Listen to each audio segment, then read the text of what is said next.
Hey guys, I'm Sama. I'm 11 and today I decided to talk about religion. So, recently Very, I very have clever young felt, lady. let's say, betrayed by God because I, as an 11-year-old, 11. you would typically not expect somebody my age to be saying such a thing. But today I decided that I was gonna come out and talk about the picture that parents give to kids. So, like the belief that when a child is born to a family, they must follow the religion of that family. If a child is born to an atheist family, that the child should be atheist, or if a child is born to a Christian family, the child should be Christian.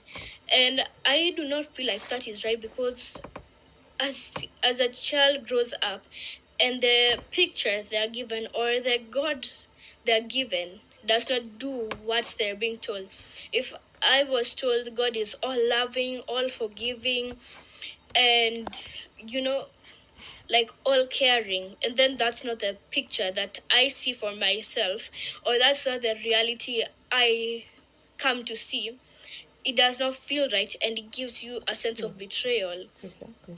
Because if you think about it, Jesus was a Jew, not a Christian. Not at all. And I'm pretty sure when Jesus was preaching, he did not intend for there to be a religion called Christianity. And I feel like as a child who has been a Christian for 9 straight years, it's betraying because the picture that I'm given of God isn't the picture that I see for myself. I have been told God gives whatever you ask Him for, or God helps us with whatever we need, or God sees your needs and He will provide before you even ask for it.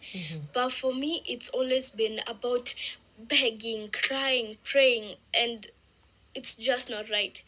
And then we have prophets too. So there's this prophet that my mom had been talking to for a really long time. Like, I think the about the time that I was born, and she really, really misled my mom. Let's, in fact, at this point, it doesn't sound like misleading. It just sounds like brainwashing. Oh, And during that process, it's like my mom lost all her logic because this prophet had been telling my mom like very weird things. Like whenever my mom wants to do something, like she used to tell my mom that you didn't, like, you should wait on God, and that you should just wait for God to do it for you. Like if it's a job my mom wants, like she will say something like, no, you don't. If God wants this, if it's in God's will, He will give you the job without applying, without asking, and somebody just out of nowhere will remember you. And I'm not saying that it's impossible. I'm just saying, like, in life, you do need to have your own drive, and you need to have the the integrity or the ideas, the logic to do everything like for yourself, because it's not always that God has to do something for you. And recently I actually kind of abandoned Christianity because the picture I was given, or the picture I was given of God, and I'm not seeing that picture. I felt you'll never abandoned, see and it. The God does not exist. it didn't feel right. So, like, I think parents generally should not introduce their kids to something they themselves aren't sure of. Because if you tell me Exactly. God is all loving, and then the next moment you tell me that the mistake your parents made, God is gonna curse you to the fourth generation, that doesn't sound like the all loving God I'm being told about. Or if I am told that God is all caring and He will always provide for you, and then you tell me that for almost about a year and a half, I stayed without going to school because God wouldn't provide school fees for me like that. And then I actually like never gave up.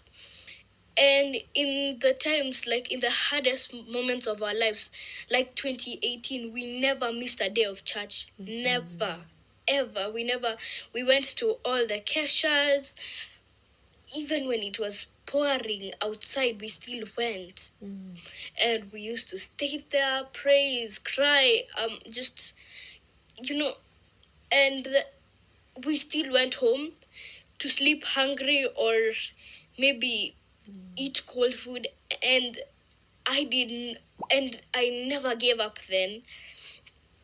And right now, as I look at it, God seems like a very sadistic person. Because like God is all caring, but still curses to the fourth generation because of the mistake of your parents. So being born as a third generation person, you do not know what your parents did, you do not know what your grandparents, great grandparents did, but you're still suffering for their mistakes that you didn't know about, that you couldn't control. Or being told that maybe somebody like Hitler maybe repents last minute before he dies, and he goes to heaven, but somebody who is currently struggling and maybe stops believing in God, they will go to hell and burn eternally, just because God couldn't do what he promised to do, and that is not fair. And being told that God is a very jealous God. And us, when we have jealousy, because it's just a natural human emotion, we will go to hell to burn eternally. Or maybe saying that, I wish I had this. You are being told that you will go to hell because apparently you are coveting. And I mean, some things like some of the 10 commandments, like do not murder or do not steal, do not commit adultery, they seem like something a normal person with common sense should have. Exactly. And I just wanted to say, like, parents, all parents, everywhere, if it's a Muslim parent, if it's a Buddhist parent, if it's a Christian parent, an atheist parent, like, please just be mindful of the picture you're presenting to your kids. Because if you tell your kid something about the God they are supposed to be praising, and then life turns the opposite, it's really damaging and really affects their mental health. And yeah, like, that's just about it. So recently, yes, I did give up on Christianity because I do feel like God is sadistic. He's always waiting for the moment to just, he's always putting this random test for you to trip up and give up so he can punish you. And that's unfair. It's like God telling you to pour water on the floor, and you do it because, I mean, it's God, right? And then when you do slip up on that water, and when you sleep on that water and you fall and injure yourself, he starts scolding you. That's how I feel right now. I'm so sorry, my love. So yeah, that's about sorry. it.